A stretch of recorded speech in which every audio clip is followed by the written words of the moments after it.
Hello friends, vibrant GS study centre में आप लोगों का स्वागत है। जैसा कि हम लोग सैंथो सभ्यता का अध्ययन कर रहे हैं, जो कि टीजीटी, पीजीटी और आने वाले प्रतियोगी परीक्षाओं के लिए काफ़ी महत्वपूर्ण टॉपिक है। इस संदर्भ में हम लोग आज सैंधव शिल्प एवं उद्योग धंधे की भी चर्चा करेंगे। देखिए, आप लोग के संस्थान के द्वारा, आपके इस कोचिंग संस्थान के द्वारा टीजीटी, पीजीटी में अन्य विषयों की भी क्लास शुरू होने वाली है, जैसे ज्योग्राफी का क्लास, राजनीति विज्ञान का क्लास, प्रावधिक कला का क्लास। तो जो बच्चे ज्योग्राफी का अध्ययन करना चाहते हैं, प्रावधिक कला का अध्ययन करना चाहते हैं, राजनीति विज्ञान का अध्ययन करना चाहते हैं, उस संस्थान से जुड़ें, रजिस्ट्रेशन करावें और अपनी तैयारी को एक नई धार दें। आपको एक सही दिशा में तैयारी कराई जाएगी इस संस्थान के माध्यम से, जो कि काफ़ी परीक्षा उपयोगी होगी और आप परीक्षा में सफलता प्राप्त करेंगे। यह है कोशिश इस संस्थान की है। तो चलिए हम लोग सिंधु सभ्यता के शिल्प एवं उद्योग का चर्चा करते हैं। देखिए, जहां तक है सैंधव सभ्यता के शिल्प एवं उद्योग धंधों की बात है, तो देखिए सैंधव सभ्यता का जो सबसे प्रमुख उद्योग था वह था क्या? वस्त्र उद्योग। क्योंकि आपसे बताए थे कि सैंधव वासियों को पूरे विश्व में सबसे पहले कपास की जानकारी हुई थी। कपास की खेती सबसे पहले पूरे विश्व में सिंधु वासियों ने प्रारंभ किया था। इसीलिए इनका जो सबसे प्रमुख व्यापारिक वस्तु था, क्या था?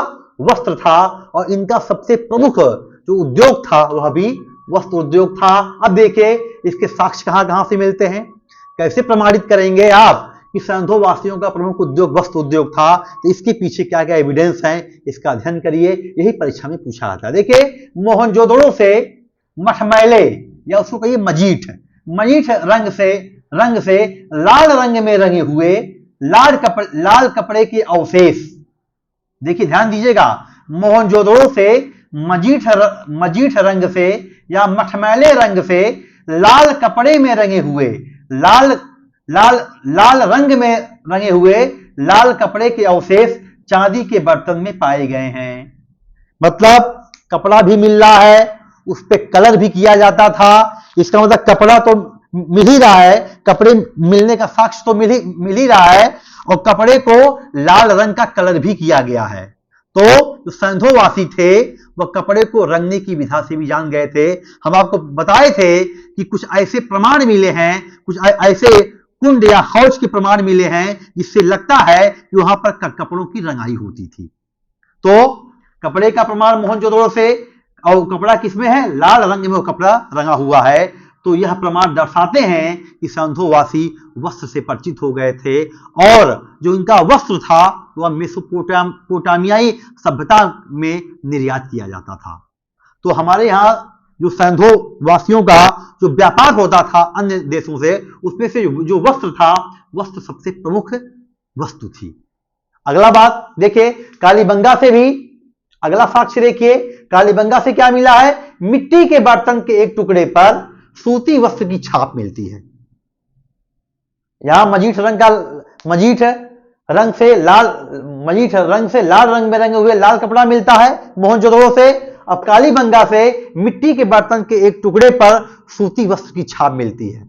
सूती वस्त्र की छाप मिलना, लाल रंग में रंगे हुए लाल कपड़े के अवशेष मिलना, यह दर्शाता है कि सैंधववासी कपड़े से परिचित हो गए थे, वस्त्र से परिचित हो गए थे। और क्यों न परिचित हुए होंगे? क्योंकि उनके यहाँ कपास की वो खेती करना जानते थे। पूरे विश्व में सबसे पहली बार कपास की खेती की शुरुआत सैंधववासियों ने प्रारंभ किया था।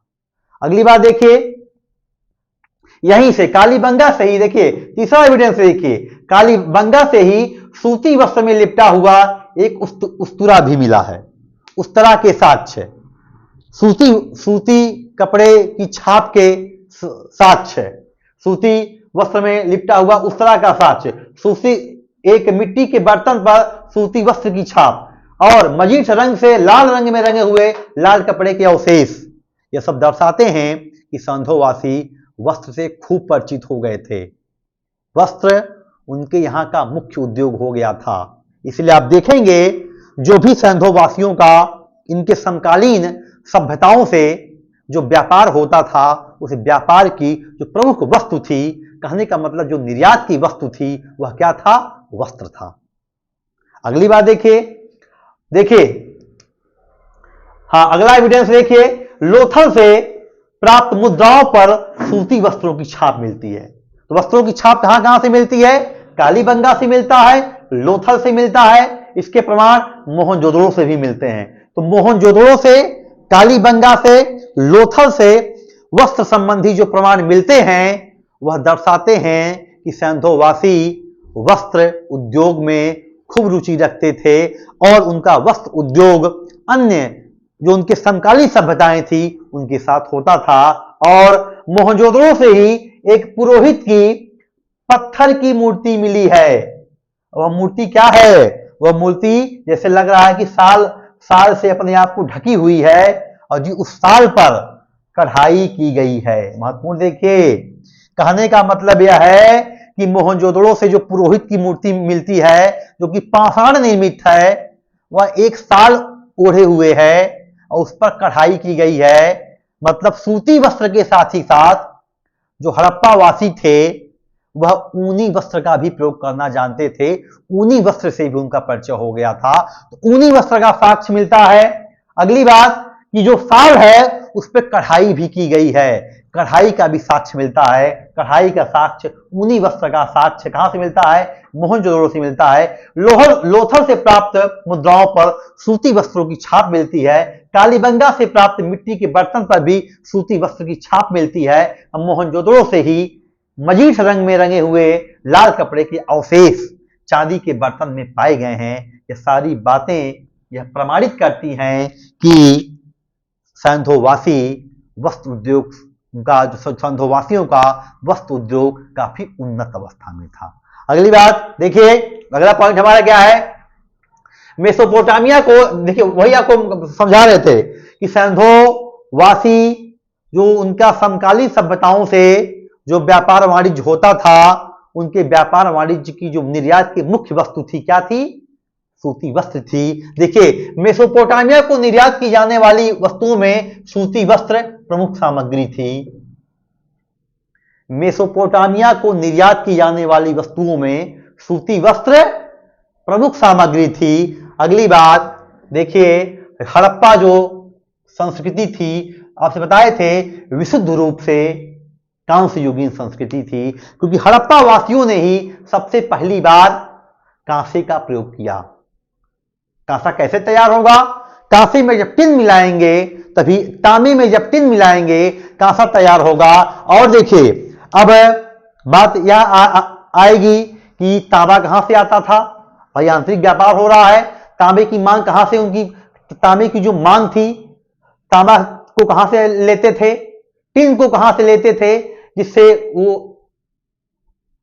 कांसा तैयार करें? तो जो तांबा थी, तांबा क्या नाम है? खेतड़ी की खानों से तथा बलूचिस्तान से मंगाया जाता था। जो सैंधोवासी थे, तांबा को खेतड़ी राजस्थान से उनको मिल जाता था। बड़ा समृद्ध, तांबे के लिए बड़ा समृद्ध स्थान है। और बलूचिस्तान जो कि वर्तमान में पाकिस्तान है, यहां से तांबे को लोग मंगाते थे। और टिन की पूर्ति अफगानिस्तान से होती थी। यह बात ध्यान देने योग्य है, कांसा जो कांसा सैंधोवासी जो निर्मित करते थे उसमें टिन की मात्रा कम है, क्योंकि टिन को बाहर से मंगाया जाता था। और तांबे की मात्रा ज्यादा है, क्योंकि तांबे की पूर्ति यहीं के अपने देश के अंदर से हो जाती थी, अपनी सभ्यता के अंदर ही हो जाती थी। इसीलिए देखिए, तांबा राजस्थान से ले लेते थे, बलूचिस्तान से ले लेते थे। उस समय का राजस्थान और बलूचिस्तान में हड़प्पा सभ्यता का विस्तार था, सिंध नदी घाटी सभ्यता का फैलाव था। लेकिन टिन जो लेते थे उनकी निर्भरता अफगानिस्तान से होती थी, अफगानिस्तान पर उनकी निर्भरता थी। इसीलिए हड़प्पा में जो कांसे का निर्माण होता था, हड़प्पा वासी जिन कांसों को निर्मित करते थे उस पर टिन की मात्रा कम है तांबे की अपेक्षा। ठीक, आगे देखिए, आपको को पहले भी बताए हैं, चंदोदड़ो एवं लोथल से मनके बनाने के कारखाने मिले हैं। इसका मतलब जो उनका शिल्प था, शिल्प था वह भी काफी उन्नत अवस्था में था।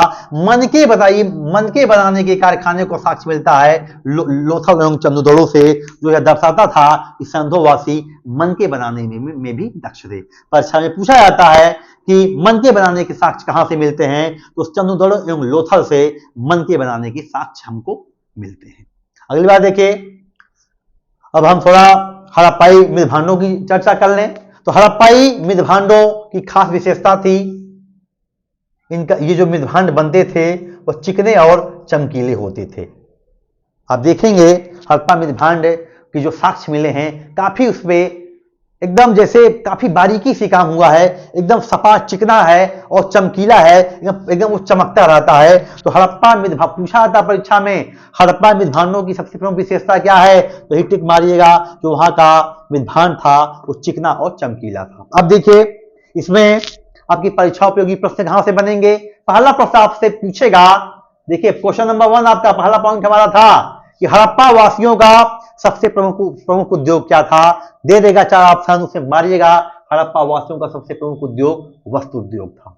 दूसरा क्वेश्चन पूछेगा, वस्त्र से संबंधित साक्ष्य कहां से मिलते हैं। अब तो हम फिर से रिपीट करा रहे हैं कि मोहनजोदड़ो से मटमैले रंग से लाल रंग में रंगे हुए लाल कपड़े के अवशेष चांदी के बर्तन में पाए गए हैं, जो कि दर्शाते हैं कि हड़प्पावासी वस्त्र से परिचित थे। और अगला जो एविडेंस है, कालीबंगा से मिट्टी के बर्तन के एक टुकड़े पर सूती वस्त्र की छाप मिलती है और यहीं से सूती वस्त्र में लिपटा हुआ उस तुरा के का भी प्रमाण मिलता है, जो कि दर्शाता है कि कालीबंगा के जो लोग थे, जो कि सैंधो संस्कृति का एक भाग था, वहां के लोग सूती वस्त्र से परिचित हो गए थे। अगला लोथल से कुछ मुद्राएं मिली हैं, तो मुद्राओं पर सूती वस्त्रों की छाप मिलती है। और मोहनजोदड़ो से एक जो पुरोहित की मूर्ति मिली है, जो कि पाषाण निर्मित है, वो साल ओढ़े है और उस पर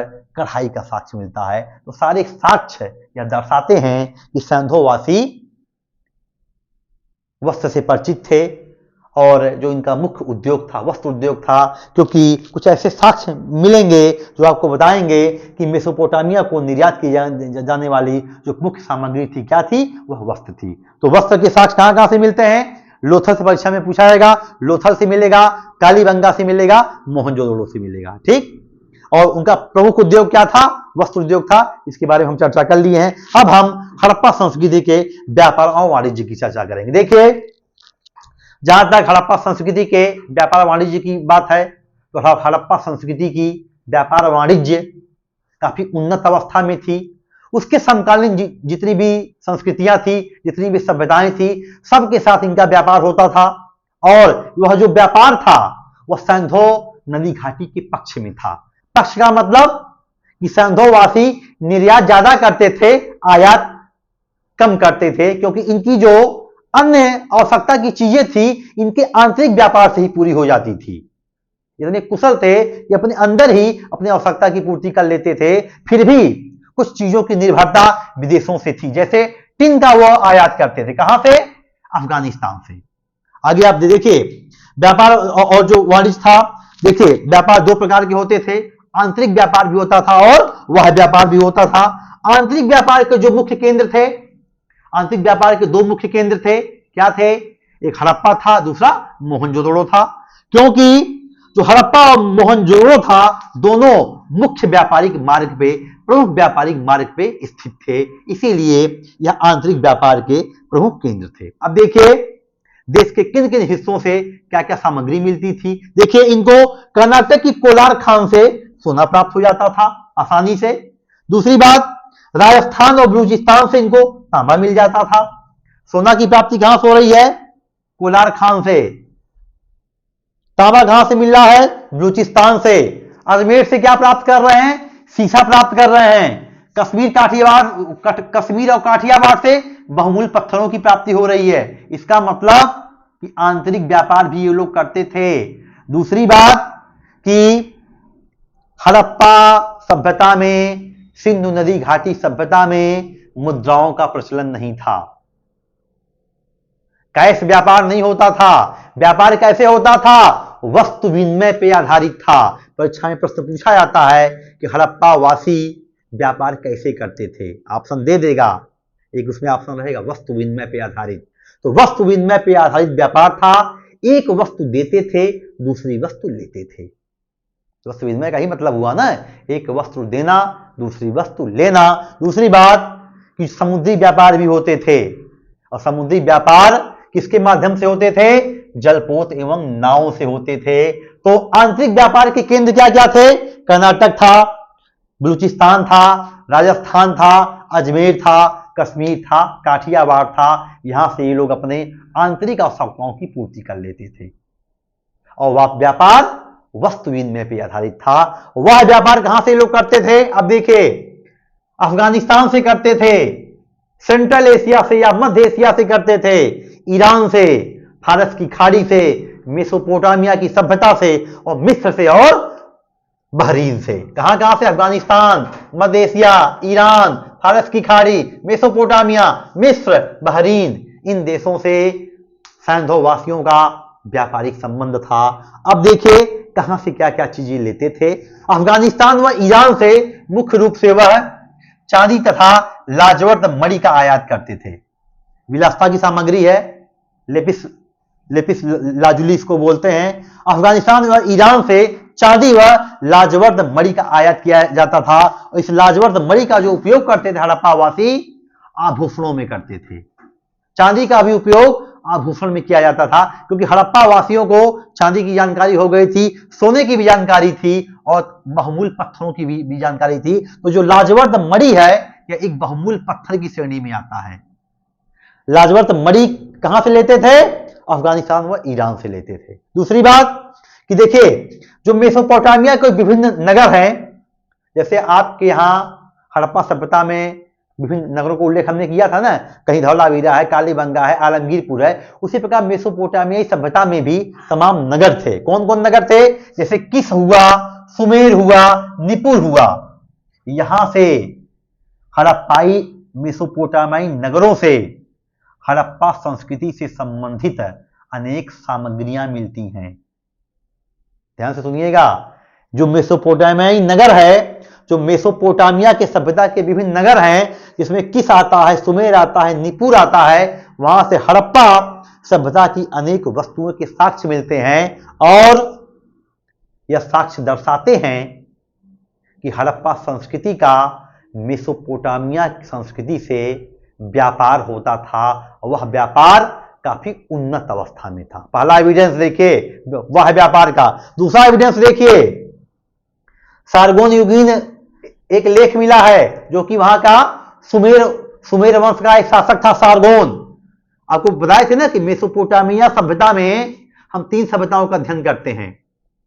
पहला कहां की?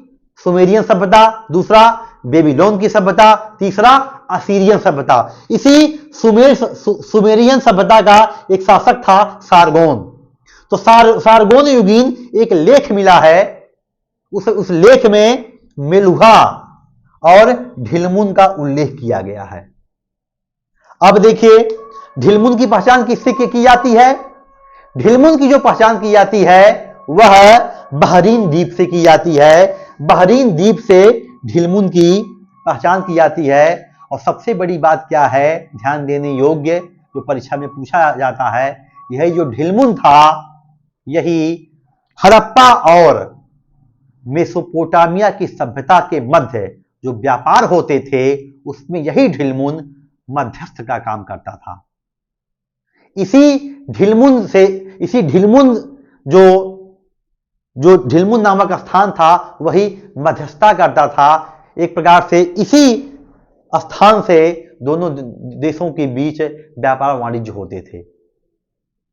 यहां के व्यापारी गए, ढिलमुन में क्या नाम है, ढिलमुन में अपना सामान दिए, वहां से व्यापारी आए, ढिलमुन में अपना सामान दिए, परस्पर सामानों की अदला बदली हुई। कहां से? ढिलमुन से।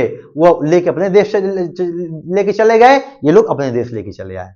ढिलमुन जो था वह मध्यस्थ की भूमिका निभाता था। किसके बीच? हड़प्पा और मेसोपोटामिया के बीच व्यापार के संदर्भ में। अगली बात देखिए, बिचौलिया की भूमिका निभाता था कौन? ढिलमुन। ढिलमुन क्यों प्रसिद्ध है?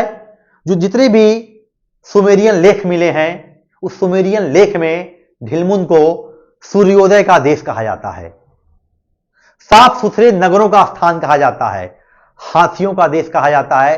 परीक्षा में प्रश्न पूछा जाता है कि सूर्योदय का क्षेत्र कौन है, साफ सुथरे नगरों का क्षेत्र कौन है, हाथियों का क्षेत्र कौन है। इन सारे स्थान की यदि बात हो तो सीधे आप दिमाग ले जाइएगा, हम ढिलमुन की बात कर रहे हैं। यही ढिलमुन है जो कि बिचौलिया का काम करता है किसके किसके बीच? सैंधो और मेसोपोटामियाई व्यापार के मध्य। और ढिलमुन तांबा के लिए भी प्रसिद्ध था, तांबा का भी वहां से एक आयात निर्यात होता था। तो कुल मिला के जो हमारा आज व्यापार वाणिज्य जो उद्योग शिल्प उद्योग का टॉपिक है, उसमें निष्कर्ष यही निकलता है कि सैंधो वासियों का अपने समकालीन जितनी जो भी सभ्यताएं थी, सारी सभ्यताओं से व्यापारिक संबंध थे, चाहे मिस्र हो, चाहे मेसोपोटामिया हो, चाहे ढिलमुन हो, जितने भी। और यह जो व्यापार था आंतरिक भी होता था, वह भी होता था, जलपोत के माध्यम से भी व्यापार होता था, नाव के माध्यम से भी व्यापार होता था। और सबसे महत्वपूर्ण बात क्या है? यह जो व्यापार है यह सिक्कों से नहीं होता था, कैश व्यापार नहीं होता था। वह व्यापार किससे होता था? वस्तु विनिमय पे आधारित था। तो और यह जो व्यापार होते थे वह व्यापार किससे? जो व्यापार होते थे वह व्यापार सिंधु संस्कृति के पक्ष में था।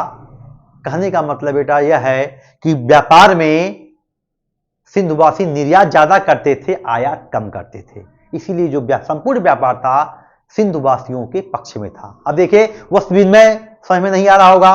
वस्तु विनिमय का मतलब है कि एक सामान को देंगे, दूसरा सामान लेंगे। इस समय का जो व्यापार है, अब वर्तमान समय का व्यापार देखिए, वर्तमान समय का व्यापार ऐसे नहीं होता है कि एक सामान लीजिए दूसरा सामान दीजिए। हां, भारत में 6ठी शताब्दी ईसा पूर्व के पहले 6th सेंचुरी ईसा पूर्व, जिसे हम बुद्ध काल कहते हैं, बुद्ध काल के पहले के जितने भी व्यापार होते थे सारे व्यापार वस्तु विनिमय पर आधारित थे। पहली बार 6th सेंचुरी बीसी में हमको आहत सिक्कों का प्रयोग दिखाई देने लगता है, और जब भारत में आहत सिक्कों का प्रयोग होने लगता है उसी के बाद देखेंगे व्यापार में भी क्रांतिकारी परिवर्तन आता है। व्यापार अब वस्तु विनिमय पर आधारित नहीं रहा, व्यापार अब कैश होने लगा, मुद्रा पर आधारित हो गया है। क्योंकि आप देखेंगे पहली बार जब व्यापार में मुद्रा का प्रयोग होगा उसके बाद से उस क्षेत्र का नगरीकरण हो जाएगा। आप देखिए 6th सेंचुरी ईसा पूर्व के पहले, हाँ ये आप कह सकते हैं 6th सेंचुरी ईसा पूर्व के पहले जो सिंधु नदी घाटी सभ्यता थी वह प्रथम नगरी की सभ्यता थी, लेकिन लिपि पढ़ी नहीं गई है, बहुत कुछ स्पष्ट नहीं कहा जा सकता। लेकिन 6th सेंचुरी बीसी भारत का द्वितीय नगरीय क्रांति है, और उस क्रांति में का जो सबसे प्रमुख कारण है वह है सिक्कों का प्रयोग। तो आज का जो हमारा टॉपिक था, हम शिल्प एवं उद्योग धंधे और व्यापार वाणिज्य पर चर्चा किए। अगली हमारी जो क्लास होगी वह सिंधु सभ्यता के धार्मिक जीवन, सिंधु सभ्यता के पतन कैसे हुआ उस पर चर्चा करेंगे, सिंधु कला की चर्चा करेंगे। देखिए, फिर से अपनी बात हम कर रहे हैं, आपके संस्थान में टीजीटी, पीजीटी, राजनीति विज्ञान, भूगोल, प्रौद्योगिकी कला का बैच बहुत जल्द संचालित होने जा रहा है। पाठ्यक्रम पूरा तैयार हो गया है, paper, test paper, model paper सब छप रहे हैं। जो भी छात्र इस कोर्स को लेना चाह रहे हैं, पढ़ना चाह रहे हैं, जल्द से जल्द अपना रजिस्ट्रेशन करावें, संस्थान में संपर्क करें। धन्यवाद।